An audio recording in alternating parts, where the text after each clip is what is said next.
Morning dear resident, कैसे हैं? DMC में आपका वेलकम है। तो आपका चैप्टर चल रहा है फंक्शन, और पिछले वीडियो में मैंने आपको बताया था naming of function. Naming of function में 3 टाइप से आपको पढ़ना था। पहला मैंने आपको बताया था अलजेब्रिक फंक्शन, दूसरा बताया था नॉन अलजेब्रिक फंक्शन, और तीसरा बताया था सम स्पेशल फंक्शन। और सम स्पेशल फंक्शन में मैंने आपको 2 फंक्शन बताया था, मॉडुलस फंक्शन और सिग्नम फंक्शन। और आज हमको स्टार्ट करना है एक important topic, greatest integer function. यह एक ऐसा फंक्शन है कि इसका यूज बहुत जगह होता है। इसका यूज आपको कैलकुलस में भी मिल जाएगा, और यह इतना इम्पोर्टेंट है कि आपको इसको अच्छे से समझना है।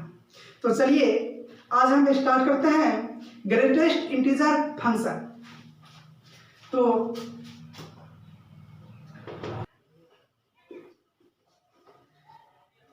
तीसरा पॉइंट है ग्रेटेस्ट इंटीजर फंक्शन। ग्रेटेस्ट मतलब होता है महत्तम, इंटीजर मतलब होता है पूर्णांक, और फंक्शन मतलब होता है फलन। और इसी को हम शॉर्ट में लिखते हैं GIF के द्वारा। और आपको याद रखना है, ये बहुत ही इम्पोर्टेंट पॉइंट है। इसका यूज हम कैलकुलस में भी करेंगे बहुत ज़्यादा। तो चलिए अब इसी को समझना है, किसे? तो ग्रेटेस्ट इंटीजर फंक्शन। तो सबसे पहले मान लेते हैं कि मेरे पास कोई फंक्शन y = f(x) है। अब क्या करना है, इसी f(x) को हम बिग ब्रैकेट के अंदर रख देते हैं। इसी f(x) को कहाँ रख देते हैं?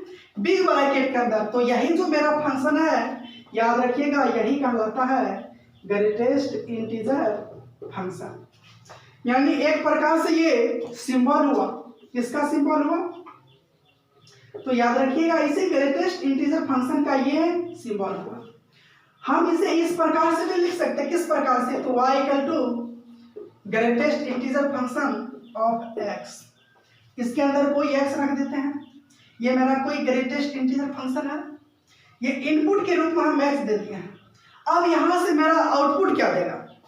इनपुट जब हम दे दिए x, तो आउटपुट क्या देगा? तो चलिए अब हम आपको एक बेहतरीन कंसेप्ट दे रहे हैं कि ये जो x हुआ, ये होता क्या है? इसके अंदर में जो x है, ये क्या हो सकता है? इसका कितने केस हो सकता है? तो आपको याद रखना है, ये जो मेरा x होता है, ये x = I + f होता है। ये I क्या हुआ? तो इसी I को हम बोलते हैं इंटीजर, जिसे हम पूर्णांक बोलते हैं। और ये जो आपको f नजर आया, यही मेरा होता है फ्रैक्शनल।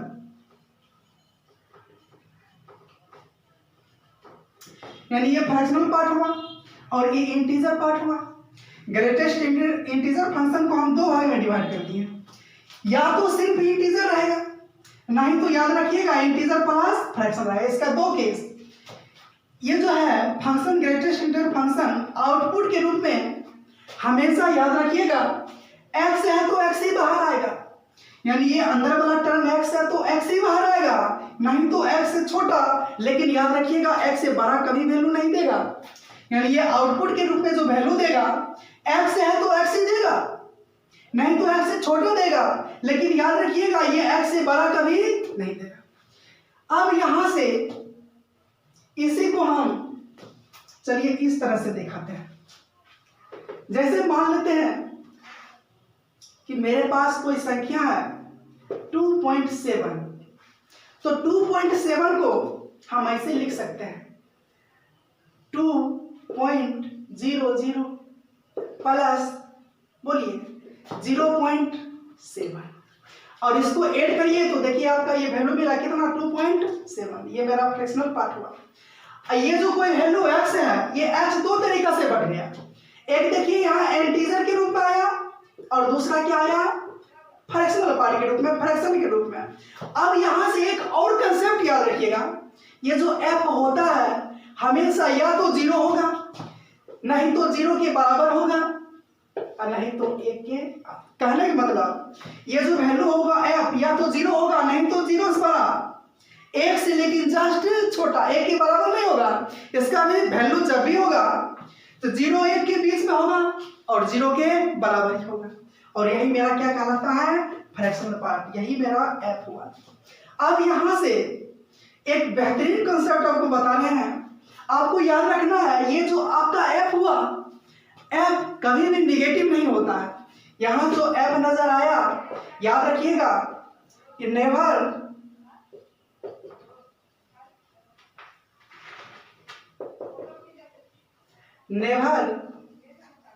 निगेटिव, ये कभी आपका निगेटिव नहीं होता है। चलिए इसको एग्जांपल से देखते हैं, पहले इसको लिखिए।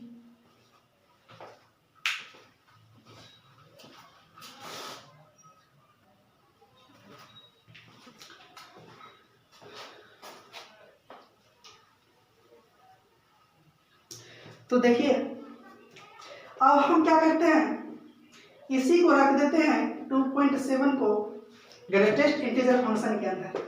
अब ये वैल्यू क्या देगा, याद रखिएगा 2.0, ये भी बताएंगे कैसे होता है।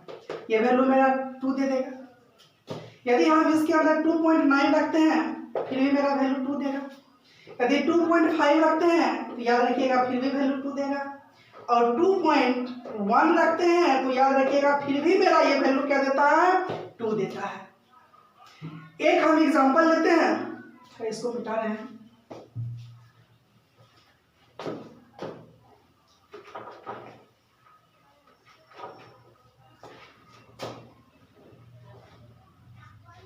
जैसे हम मान लेते हैं -3.7 है,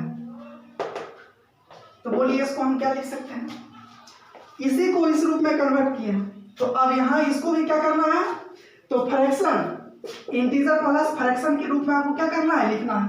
बोलिए क्या हो सकता है। अब इसको सॉल्व करने के आपके पास 2 टेक्निक, बोलिए आपको पता चल गया होगा।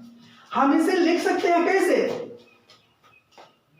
तो -3.0 और प्लस यहां माइनस फिर जोड़ दीजिए किसके साथ, तो 0.7।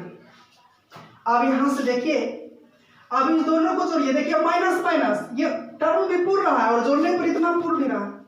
हम एक तरह से हम इसको इस तरह से डिफाइन कर सकते हैं, मतलब एक प्रकार से इसे भी लिख सकते हैं। और दूसरा भी टेक्निक है इसको लिखने का, कैसे। अब यहां देखिए ये जो वैल्यू मिल गया, ये फ्रैक्शनल पार्ट ये निगेटिव हो गया, और ये हमें जस्ट बताया है कि फ्रैक्शनल पार्ट कभी नेगेटिव नहीं होता है। इसका मतलब ये तो रॉन्ग है, आपको समझना है। आपको हम कॉन्सेप्ट बता रहे हैं, आखिर ये ग्रेटेस्ट इंटीजर फंक्शन होता क्या है। तो यहाँ से पता चल गया ये नेगेटिव पार्ट तो होता नहीं है, यानी हम इसको इस रूप में तो लिख सकते नहीं है, तो क्या लिखेंगे, तो हम करते क्या है, इसी को लिख देते हैं -4.0 और इसी में हम यूज कर देते हैं, यानी जोड़ देते हैं 0.3। अब इसको जोड़िए तो देखिए आपका वैल्यू आ जाता है कितना, -3.7। और यहाँ जो ये पार्ट है फ्रैक्शनल पार्ट, ये मेरा इंटीजर पार्ट हुआ और ये फ्रैक्शनल पार्ट हुआ, और यहाँ देखिए फ्रैक्शनल नेवर नेगेटिव, और यहाँ पर ये नेगेटिव कभी भी नहीं होगा। और ऐसे स्थिति में आपका ये टर्म क्या है, डिफाइन है। और इसी को हम जब इस रूप में लिखते हैं यानी -3.7, तो ये मेरा सबसे बड़ा वैल्यू कौन सा आया, तो यहाँ पर ये वैल्यू दे देगा -4। इस फ्रैक्शन को हटा करके ये वैल्यू क्या दे दिया, -4।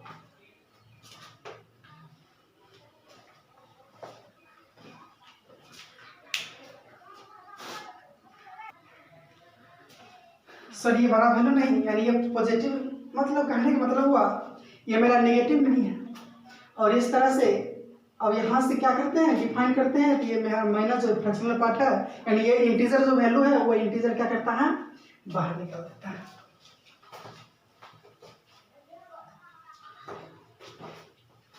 आपका मन है 1-2 एग्जांपल भी ले सकते हैं। जैसे यहाँ पर हम यूज करते हैं -2.9 और ग्रेटेस्ट इंटीजर फंक्शन के अंदर रख देते हैं, तो बोलिए क्या दे देगा, ये तो -3 दे देगा, अभी जस्ट बताए हैं। और यहाँ से यदि हम -2.9 रखते हैं, सॉरी 5 रखते हैं, तो फिर भी बोलिए क्या दे देगा, ये तो -3 दे देगा। और -2.1 भी रखिए फिर भी आपका वैल्यू -3। और याद रखिएगा, लेकिन जो यहाँ -2 रखिएगा तो ये वैल्यू क्या दे देगा, -2। इंटीजर पर ये वैल्यू क्या देता है, इंटीजर दे देता है। तो चलिए अब इसको हम समझते हैं थोड़ा अच्छे तरीका से। ये तो आपका कॉन्सेप्ट हुआ कि फ्रैक्शनल फंक्शन में टर्म होता क्या है। तो याद रखिएगा, अभी देखे हैं कि फ्रैक्शनल फंक्शन में जैसे मान लेते हैं y equal to greatest integer function x है, तो यहाँ से इस ग्रेटेस्ट इंटीजर फंक्शन में आपका क्या निकला, ये दो वैल्यू दिया, x बराबर क्या दिया, तो एक i दिया और दूसरा क्या दे दिया, f दे दिया। अब सबसे पहला पॉइंट आपको याद रखना है, ऐसा भी तो हो सकता है y equal to greatest integer function x हो यार, ये जो x है बिलोंग्स टू i, ये हमेशा क्या हो, i हो, इंटीजर हो। इसको दो भाग में डिवाइड कर देंगे, दो केस ले लेंगे, एक ये वैल्यू डायरेक्ट मेरा इंटीजर हो और दूसरा वैल्यू देखा देंगे जब ये फ्रैक्शन में हो, यानी इंटीजर प्लस फ्रैक्शन दोनों जुटा हुआ हो। तो सबसे पहले x बिलोंग्स टू i, तब देखिए यहां से फंक्शन कितना, तो ये फ्रैक्शनल पार्ट, सॉरी ये x है, कैसा, ग्रेटेस्ट इंटीजर फंक्शन x, और x क्या है, तो इंटीजर। तो ऐसे स्थिति में ये बाहर निकल कर क्या मेरा, तो x ही दे देता है। एग्जांपल से भी आप देख सकते हैं, जैसे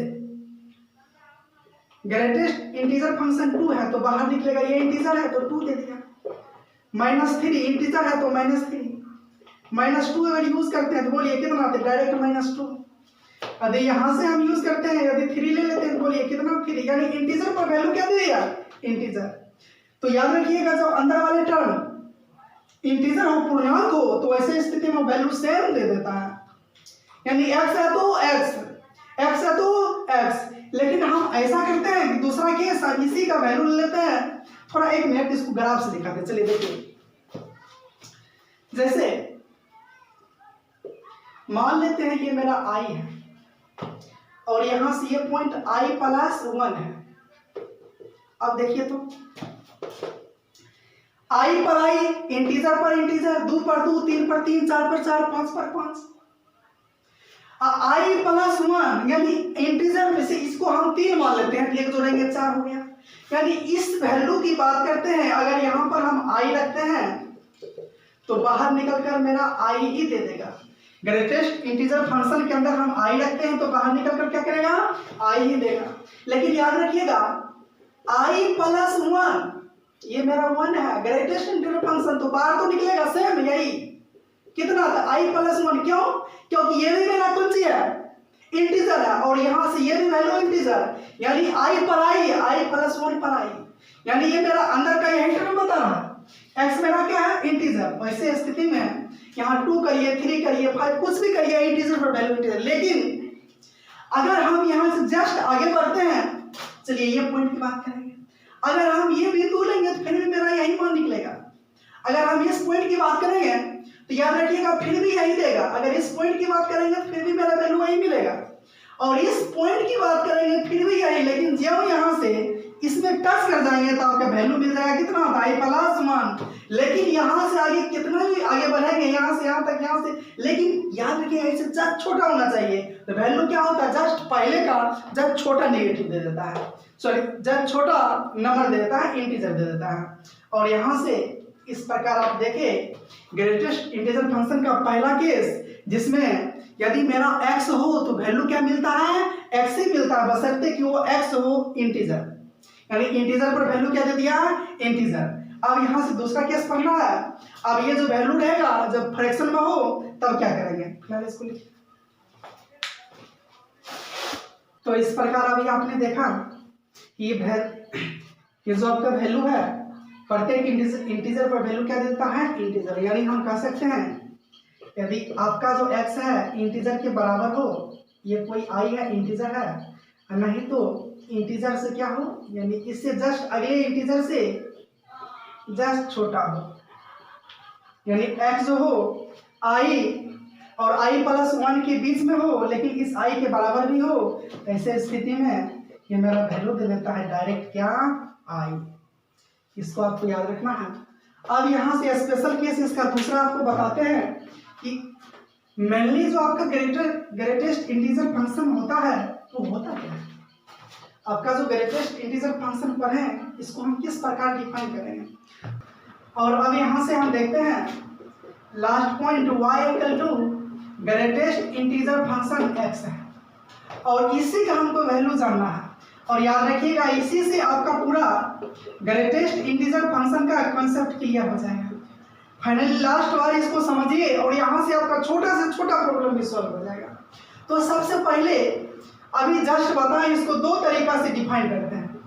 पहला, जब यही मेरा x क्या हो इंटीजर के बराबर हो तब क्या होगा, और नहीं तो इंटीजर से क्या बड़ा लेकिन इससे जस्ट अगले इंटीजर से छोटा होना चाहिए। अर्थात इसको हम लिख सकते हैं i less than equal to x less than कितना, तो i प्लस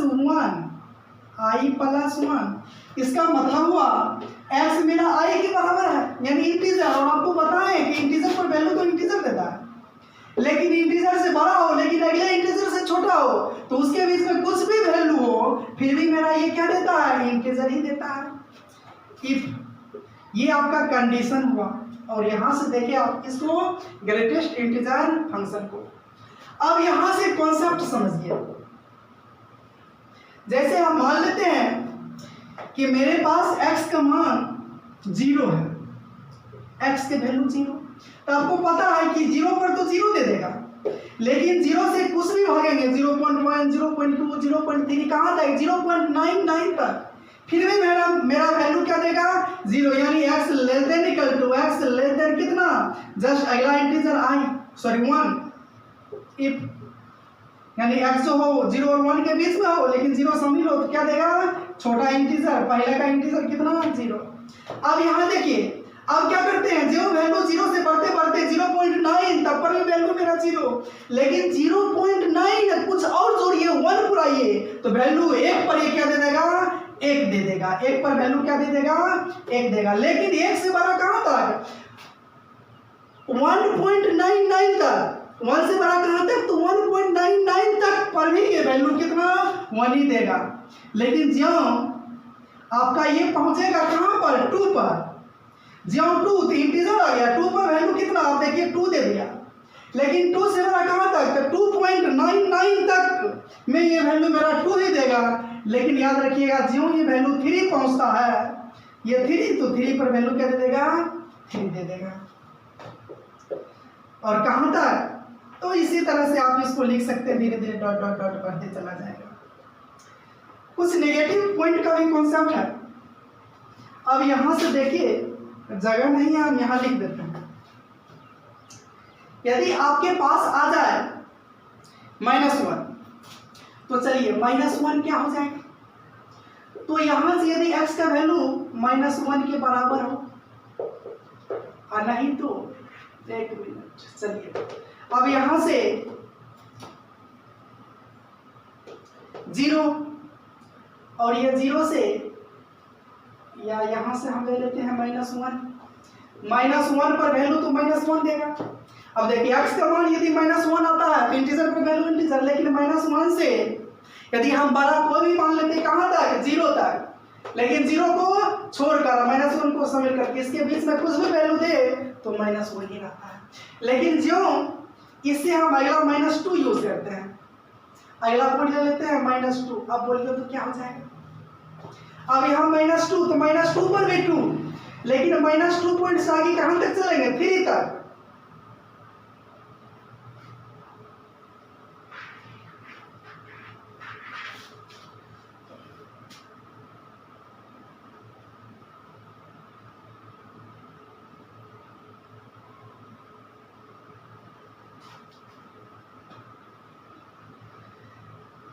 तो चलिए यहां से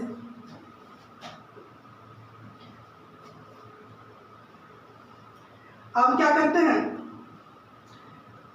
हम x का मान ले लेते हैं -1 के बराबर और इससे क्या चीज बड़ा कहां तक 0 को छोड़कर 0 से छोटा, तब पर वैल्यू ये मेरा -1 ही देगा।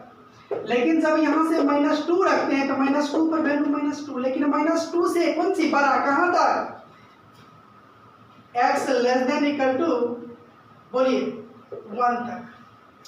-1 तक, और यहाँ पर भी वैल्यू -1 ही रहेगा। लेकिन फिर यहाँ से ये -3 पर x का मान यदि हम -3 रखते हैं तो वैल्यू क्या देगा, -3। इसी तरह आप लिख सकते हैं डॉट डॉट डॉट डॉट। अब यहाँ से देखिए, अब ग्राफ से समझना। यदि हम नेगेटिव केस लेते हैं, नेगेटिव केस लेते हैं, तब देखिए यदि x का मान -1 के बराबर और इससे बड़ा कहाँ तक, 0 को छोड़कर 0 से छोटा वैल्यू तो -1 देता है। इसी तरह x का मान -2 के बराबर नहीं तो इससे बड़ा कहाँ तक, -1 तक हो तो इसमें भी क्या देता है, -2 ही, और डॉट डॉट डॉट। इसी को हम आपको ग्राफ से दिखाते हैं। ग्राफ को समझना है आपको अभी, और ये आपका इम्पोर्टेंट पॉइंट है। ये मेरा y हुआ, y डैश x हो गया, x डैश हो गया। अब क्या करना है, तो यहाँ पर 1 दर्शा देते हैं, यहाँ पर 2 दर्शा देते हैं, यहाँ पर 3 दर्शा देते हैं। चलिए यहाँ से हम -1 दर्शा देते हैं, -2 दर्शा देते हैं, -3। यहाँ 1 है, यहाँ 2 है, यहाँ पर 3 है, बढ़ते चला जाएगा। यहाँ पर -1 है, -2 है, -3 है। देखिए 0 पर वैल्यू क्या दिया, 0 पर वैल्यू 0। गौर से समझिएगा, आपका 0 पर वैल्यू 0 मिल रहा है, लेकिन 0 से आगे कहाँ तक, 1 को छोड़कर 0 से बढ़ते चले जाइए, यहाँ से बढ़ते चले जाइए, यहाँ से बढ़ते चले जाइए, लेकिन किसको, इस 1 को छोड़कर, तो वैल्यू मेरा देखिए 1 ही मिल रहा, सॉरी 0 ही मिल रहा। लेकिन जो 1 डालिएगा तो ये जो 1 है, तो 1 पर वैल्यू क्या दे दिया, ये तो 1 दे दिया। 1 पर वैल्यू क्या दे दिया, 1। लेकिन 1 से आगे कहाँ तक, 1.99 तक पहुँचते हैं, फिर भी वैल्यू देखिए 1 ही है। लेकिन जब 2 डालिएगा तो 2 पर आप -1 नहीं, 2 पर कितना आती है, वैल्यू दे दिया 2। और फिर 2 से आगे बढ़िए कहाँ तक, 2.99 तक, फिर भी वैल्यू मेरा कितना 2 है। लेकिन जो यहाँ 3 डालिएगा तो वैल्यू कहाँ 3 चला जाएगा। ये इसका पार्ट हुआ। चलिए अब यहाँ से देखते हैं इस नेगेटिव केस में, यानी इस पार्ट से छोटा कुछ भी डालिए तो 0., -0.2, -0.3, -0 कुछ भी डालिए कहाँ तक, -1 तक, फिर भी वैल्यू देखिए -1 ही देता है। लेकिन यहाँ 0 पर तो क्या दे दिया था, 0 दे दिया था, अर्थात यहाँ से फिर 0 पर तो 0, -1 नहीं, इसको छोड़ करके ग्राफ इस बैक यहाँ से यहाँ -1। लेकिन जो यहाँ से थोड़ा भी अगर आगे बढ़ते हैं तो वैल्यू कितना आता है, -2 दे देता है, यानी ये वैल्यू दे देता है। इसको छोड़कर यहाँ से माइनस कहाँ तक, तो -2 तक, और यहाँ से ये मेरा क्या निकला, तो यही ग्राफ हुआ किसका, ग्रेटेस्ट इंटीजर फंक्शन का। और फिलहाल यहाँ से ये इसका खत्म हुआ ग्रेटेस्ट इंटीजर। अब यहाँ से पढ़ना है हमें प्रॉपर्टी, यानी ग्रेटेस्ट इंटीजर फंक्शन का प्रॉपर्टी क्या होता है वो जानना है। तो लास्ट में भी आपने देखा कि फंक्शन इंटीजर पर क्या दिया, इंटीजर ही दिया, लेकिन जो फ्रैक्शनल पार्ट है तो उस पर भी वैल्यू क्या दिया, इंटीजर। लेकिन कैसा इंटीजर, तो जस्ट पहले का इंटीजर। जैसे 0 पर वैल्यू 0 दिया, 0 पर वैल्यू 0, लेकिन 0 से बड़ा कहाँ तक, 0.99 तक, फिर भी मेरा 0 मिला। लेकिन 1 तो 1 पर वैल्यू 1, लेकिन 1 से बड़ा कहाँ, 1.2, 1.0, 1.9, फिर भी 1 ही है। लेकिन 2 तो वैल्यू कहाँ, 2 पर आ गया। और फिर यहाँ से 2 पॉइंट कहाँ तक, 99 तक, 2.2, 2.21, सॉरी 2.1, 2.2, 2.3, 2.99 तक, फिर भी वैल्यू कितना 2। लेकिन 3 तो वैल्यू कहाँ, ये 3 भाग जाएगा। यानी ग्राफ क्या करता है, प्रत्येक इंटीजर पर कट करता है, यानी वो डिसकंटिन्यूअस हो जाता है। प्रत्येक इंटीजर वैल्यू पर ये जो ग्राफ होता है कट कर जाता है, यानी डिसकंटिन्यूअस हो जाता है। 0 पर वैल्यू 0, लेकिन 0 से इधर पढ़िए, इधर बढ़िए माइनस की तरफ। अब यहाँ से ये वैल्यू पर भी कितना, -1, इस पर भी -1, इस पर भी -1, इस पर -1 पर भी -1। लेकिन -1 से जो थोड़ा भी छोटा लेते हैं तो क्या दे देगा, -2, पहले का इंटीजर -2, और फिर -2। अब देखिए -1 से छोटा -2, -1 से छोटा -2, लेकिन -2 पर भी 2। लेकिन अब -1 से भी अगर और बैक चलते हैं तो -3 छोटा इंटीजर कौन सा, तीसरा वाला दे देता है। यानी अब यहाँ से कहाँ ये वैल्यू से भाग जाएगा। चलिए ये आपका खत्म होता है, और अब जस्ट बताएंगे, यानी अगला आपका पॉइंट होगा, बोलिए किसका, तो ग्रेटेस्ट इंटीजर फंक्शन का प्रॉपर्टी। फिलहाल इसमें उतारिए।